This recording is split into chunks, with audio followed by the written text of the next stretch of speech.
For this lesson, we're going to be taking a look at rates of change, and it's going to involve a lot of new terms and new ways of looking at things. So the first thing I want you to keep in mind the whole time when you're looking at rates of change, or when you think about rates of change as we go forward, is the idea that a rate of change is simply the slope of a line. That key idea, that is something that you should be so familiar with at this point. There is absolutely nothing intimidating about this. The only thing we're going to be doing is repackaging it. We're going to be thinking about it in some slightly different ways, but in the end it's still coming down to the slope of a line. If we start with a function, so you can see here I have this blue line representing my function. As it turns out, that's a quadratic. If I want to know the rate of change between points P and Q, the way that I do that is I take the slope of what's known as the secant line. A secant line is whenever you take two distinct points on a curve and you draw the straight line connecting them. So the average rate of change, which is just the slope between P and Q, well, that's our standard delta y over delta x. But we are really trying to focus on and emphasize function behavior and function notation. So the first change I'm going to talk to you about is just the idea that instead of talking about y2 minus y1, we use the fact that we have our definition, we have our function. The y coordinate of our function, once my pen actually responds here,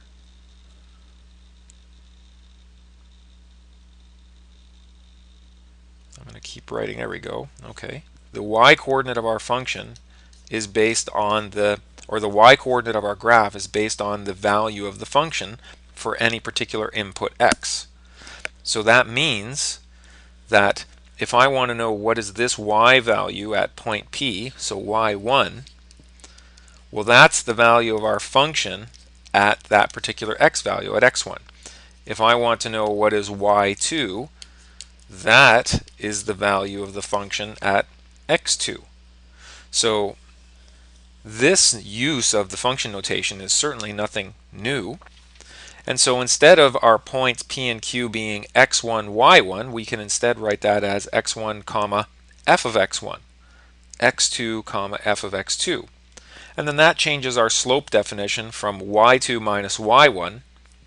Instead of y2, which we would have had here, we have f of x2. Instead of y1, we have f of x1, and the denominator stays x2 minus x1. The change in y over the change in x. So all we've done is we've written it a little bit differently, and it's a little bit more general now because we're using this function notation. Okay, now that was the average rate of change.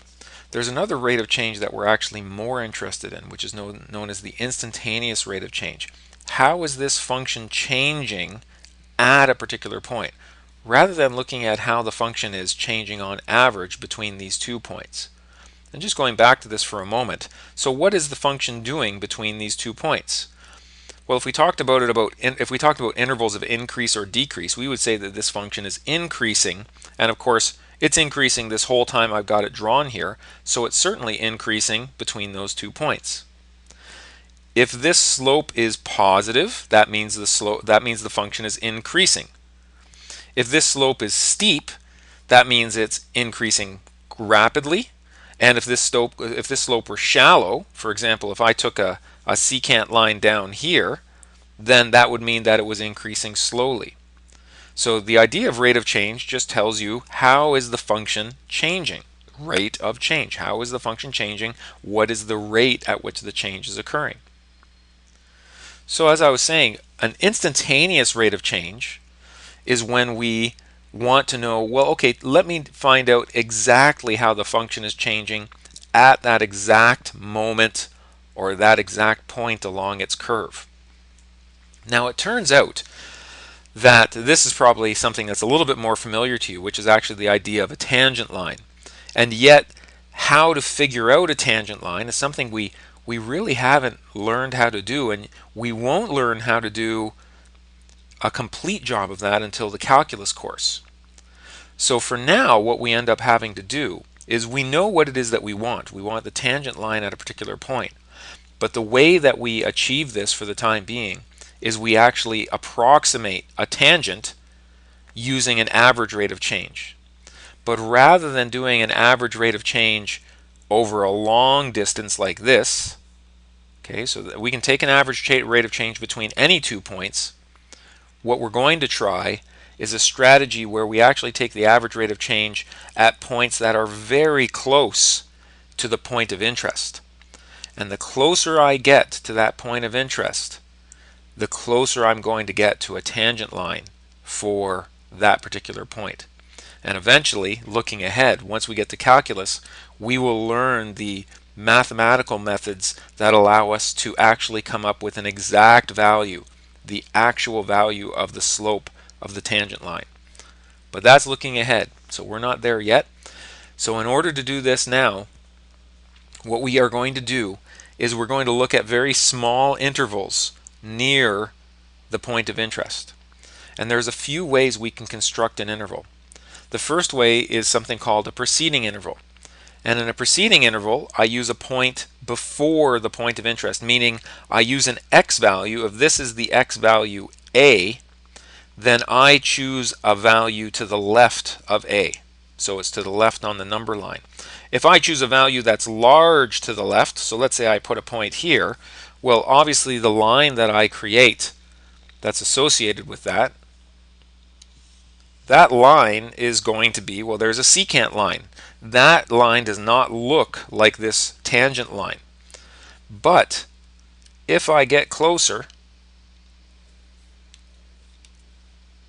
and if I put that point closer, then now when I draw a line through there, although I mean I'm doing this by hand, and maybe I should actually take this other end and tilt it a little bit more. But if I do something like that, well, you can see, yeah, I'm off by a little bit, but this line that I've just drawn is an awfully good approximation for that dotted tangent line. And I had software put that tangent line in, so that tangent line is the true tangent line. So that's the example of a preceding interval, where I put the dot before the point of interest. Then there's a following interval, and that would mean that I'm going to put the dot to the right. So I'm going to put the dot somewhere past this x value, so somewhere over here. And I'm going to take the slope of the secant, but the closer I put this dot here to here, the better it'll be. And then finally, the final option is a centered interval. I'll leave that marked as A. A centered interval is actually where I put on 2 dots, and I make them as close as I can, and I actually draw my line. My line doesn't actually go through the point P, it goes through both of these 2 points, and it approximates this tangent line. Now I've already prepared some graphics to take a look at these, and you can see in these graphics I'm actually choosing points that are fairly far away because I really just want to illustrate to you not only that they're an approximation, they will never be exactly correct until we learn to make them the actual tangent line, but we can approximate them by bringing it closer and closer and closer. Now if we take a look at this one, we've got our red line here, we've got our preceding interval, and although it's, they have some similarities, in this case the red line's steeper than this purple line that I've added, so my approximation would not be particularly good, and the way I make that approximation better is I would bring this point closer. That's a preceding interval. Now here's a following interval. And you can see in this case, on the following interval, my approximation is about as good here as it was on the previous one. But the difference is that here my slope, because of the quadratic that I'm using, here my slope is actually going to be, the slope of this purple line is a little bit less than the red line, so it's not quite as steep.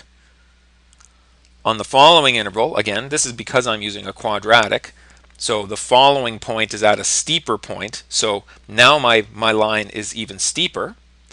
And then a centered interval is actually 2 points on either side. And you might look at these 2 points and say, hold on a second, these 2 points are not the same distance. Isn't a centered interval supposed to be the same distance on either side?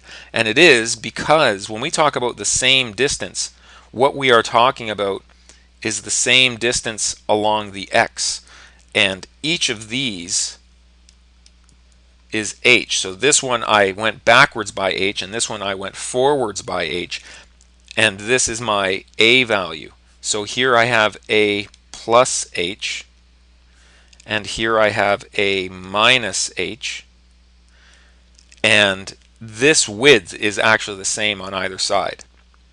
And you can see actually it turns out, and again this is a property of the fact that it's a quadratic, which is a pretty simple function for this.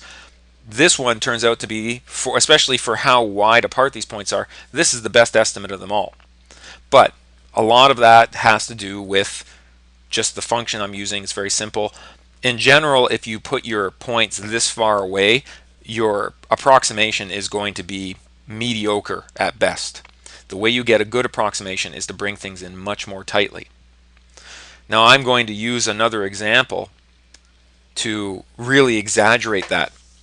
So I'm going to start with this time I'm going to use a bacterial colony which is growing, and we know a doubling period. So this one's going to be exponential growth. And then I want to take a look at the growth rate, which is essentially the rate of change. So growth rate here means what is the rate of change. Actually, I'm not going to use that. You can use ROC to represent this, but I'm going to go ahead and write it out. So that's our rate of change, and it even tells our units. If we're measuring bacteria, our rate of change will be, well, what's the change in bacteria per hour after 2 hours? So before we do this, we need to write out some sort of equation for this. So the population as a function of time for bacteria is going to be P naught, which is an initial population, multiplied by 2, and if that's assuming we're doing this as a doubling period, and that's going to be T divided by D, where D is the doubling period. So how does this work out for us? The population as a function of time is going to be equal to 1,000 times 2 to the T, and that's going to be to the T over 1, because the doubling period here is 1 hour. I tried to make that simple. So as a result, I can actually just write that as 2 to the T. So now I'm going to use this for part A. I'm going to split this over a few pages as I work through the lesson here. I'm going to start with a preceding interval that is 1 hour long. And so what's my point of interest? 2 hours. So that means the A value that we've been talking about for now is equal to 2. Okay, so that's our point of interest. So what we're going to do is we're going to try to approximate the instantaneous rate of change for this, and the way we're going to do that is by figuring out the average rate of change using a preceding, following, and centered interval, using a 1 hour interval. So on a preceding interval, if I use 2 points on my number line, my point of interest occurs at 2, and so a preceding interval means my other point of interest is going to be at 1. So these would be my t values. So in other words, I'm going to say my t1, my first time occurs at 1, my second time occurs at 2, and my average rate of change. Now I'll write out the formula that we know already, which is f of x2 minus f of x1 over x2 minus x1. But we're not dealing with f, and we're not dealing with x's. So I'm going to kind of put this in brackets to say, okay, I wrote that just to help us remember this. If you were doing this yourself, you might do that off to the side in some rough work. So what is f of x2? Well, our function is actually a population function at time 2 minus the population at time 1 over time 2 minus time 1. So the population at time 2 is going to be 1,000, 2 to the exponent t, but what is time 2? That's 2. So that's 2 to the 2 minus 1,000, 2 to the 1 over 2 minus 1. And you can probably see why I chose an interval of 1, because this is going to make for a very easy denominator. Our denominator is just equal to 1. And this is 4 times 1,000, so that's 4,000. Minus 2 to the 1 is 2 times 1,000, so that's 2,000.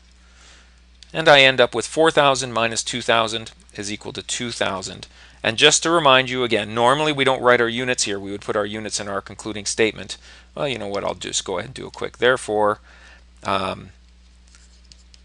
after 2 hours, colony changes by 2,000 bacteria per hour. So at the 2-hour mark, this average rate of change is saying that it's increasing by 2,000 bacteria per hour at the 2-hour mark. Okay, that was a preceding interval. Now, what about a following interval? So I'm going to make a new page. So this is, we're still doing part A, part 2, following. And again, I'm doing more than I normally would. I would normally just do these in my head, but now my point of interest is 2. So a following interval is going to occur 1 hour later. That's going to be 3. So now T1 is equal to 2 and T2 is equal to 3.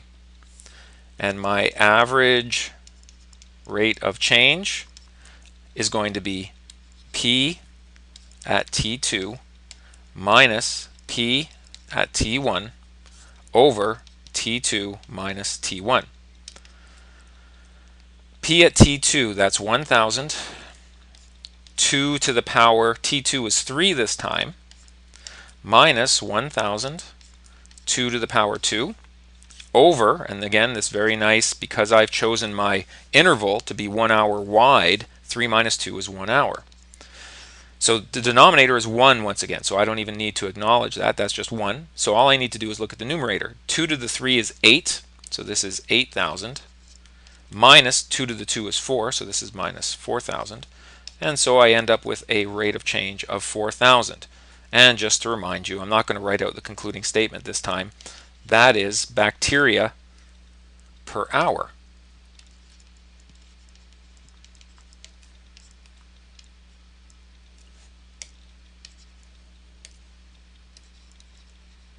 Okay, so those are my units, bacteria per hour. Well, my previous estimate said 2,000 bacteria per hour. This estimate says 4,000 bacteria per hour. And that's a big interval, 1 hour, and that's why these are so bad. So let's take a look at our last one. And I think I can go ahead and put that on this page. So that's part 3. And that is a centered interval. And so look at our number line, or it's not our number line, it's our timeline. Our point of interest is 2. We want an interval that is 1 hour wide. So where should I be? 2.5 and 1.5. That gives me a total from this starting to this ending. Remember, a centered interval actually skips right over the point of interest. So from this start to this end, I get 1 hour. So T1 is equal to 1.5. T2 is equal to 2.5. And I'm going to go ahead and find my average rate of change is equal to P at T2 minus P at T1 over T2 minus T1. So P at T2 is 1,000 times 2 to the power 2.5 minus 1,000 times 2 to the power 1.5, all divided by T2 minus T1, which works out to be, well, I'm going to go ahead, I'll write it out, 2.5 minus 1.5, but our interval is 1 in this case. Now for this one, I'm going to need to do some calculations. So I'll just bear with me while I run through 2 to the power 2.5 minus 2 to the power 1.5, and I multiply those each by 1,000 to end up with the number divided by 1, and all of that ends up giving me approximately 28. And there's some rounding here, so I'm just going to round it to the nearest whole number. So that's 2,828 bacteria per hour. So I ended up with estimates of 2,000. So just to remind you, I ended up with 2,000 versus 4,000 versus 28 for for my preceding interval, for my following interval, and for my centered interval. Now, just to remind us, going back to the original question, it says to improve the estimate, now I'm going to use 0.1 hour intervals. This is why I split this over multiple pages. So now let's do, so this is part B now, and with 1 I'm going to be doing a preceding interval. So once again, here's my time. My interest is at A equals 2. So where should I put my preceding interval? Well, if I'm using a distance or an interval of 0.1, this will be 1.9. So my average rate of change is going to be P of 2 minus P of 1.9 over 2 minus 1.9. P of 2, so that's 1,000 times 2 to the 2 minus 1,000 times 2 to the 1.9 over, and this has changed, this is equal to 2 minus 1.9, which is 0.1. My interval is 0.1, and so the denominator of this is the same as my interval. Again, I'm going to have to resort to the calculator here. Numbers are not going to work out so cleanly. So 2 to the 2 is still 4 times 1,000 minus 2 to the 1.9, which is not going to work out quite so nicely, and I multiply that whole thing by 1,000 and divide, don't forget to divide by 0.1, and I end up with approximately 2679.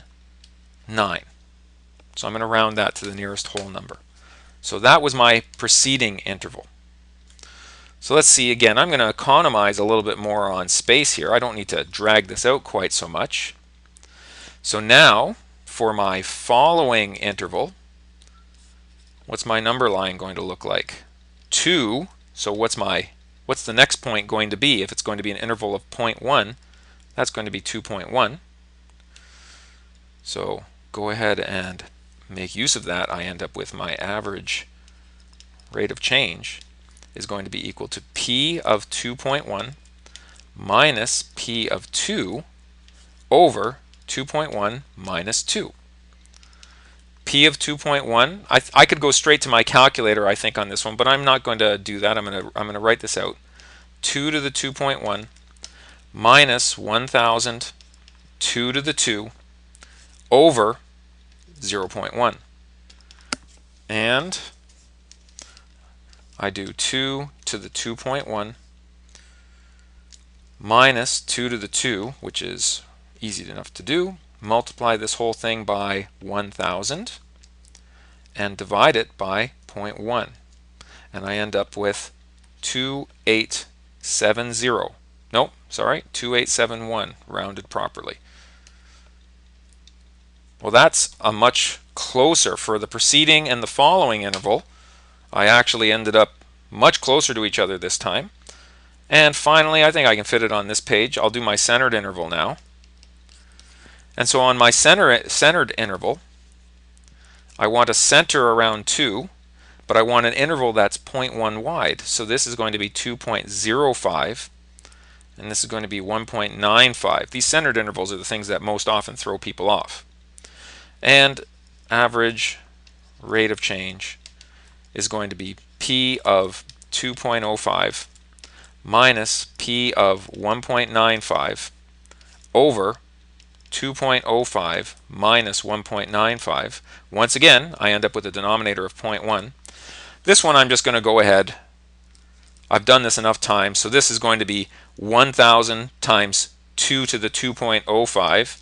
So 2 to the power 2.05 minus 2 to the power 1.95. And all of that was multiplied by 1,000, divide by 0.1, and I end up with approximately 2773.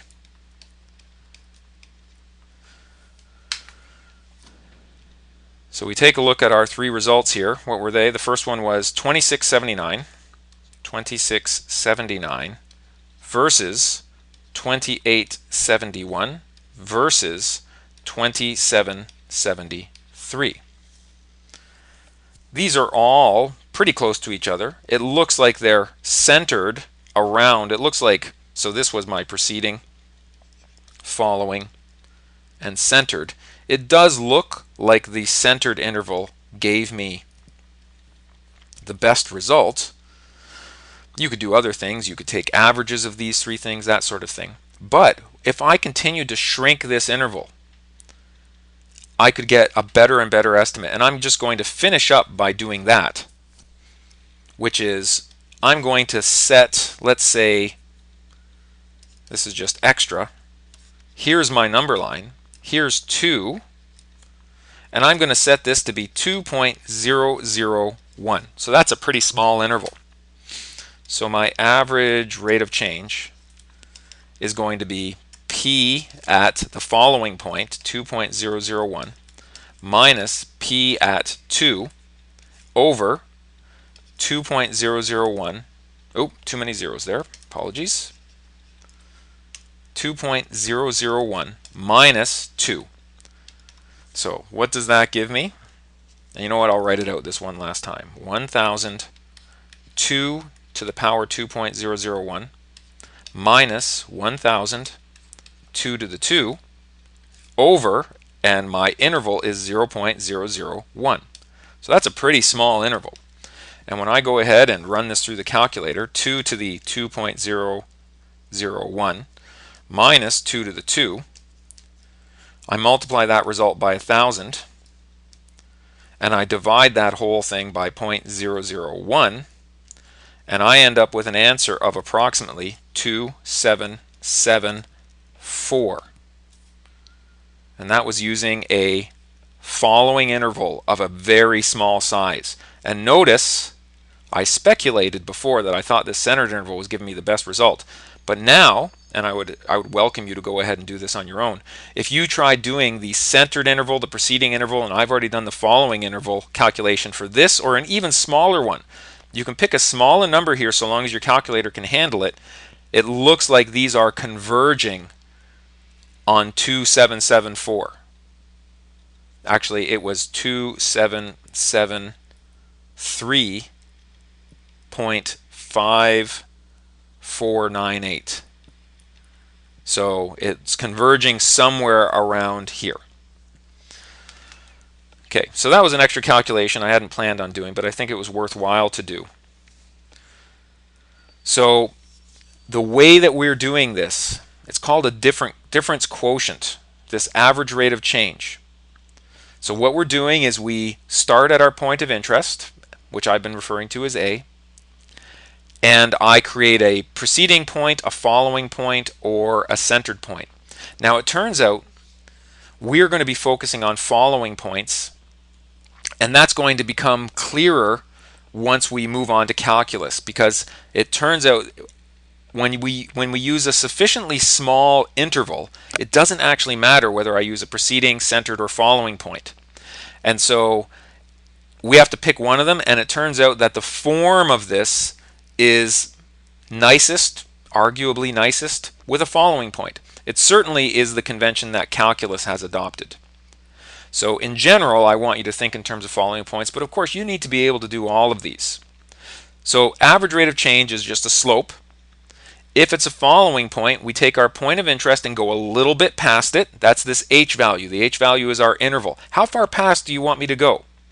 And then I just do a slope, delta y over delta x, y2 minus y1 over x2, right? The second point is a little bit further than the first point.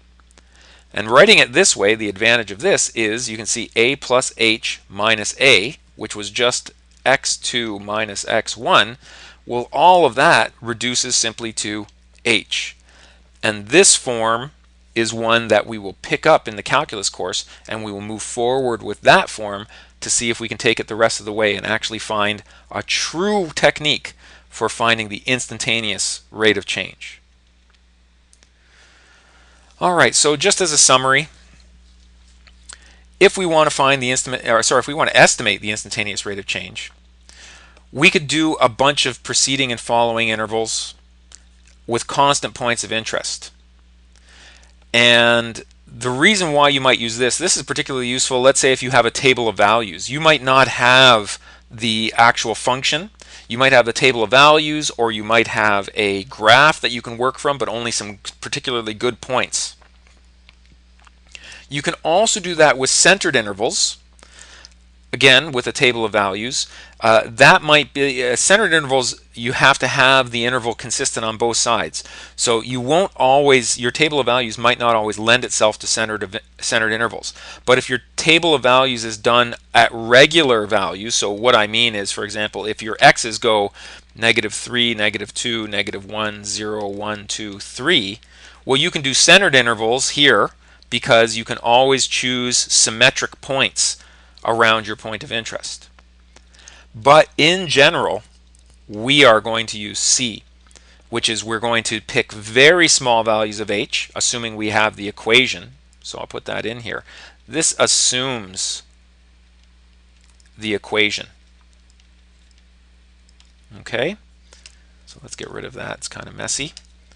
So if we are using very small values of h, this is assuming we have the equation. And in general, we are going to use a following interval, and we're going to be using something that ends up looking like this.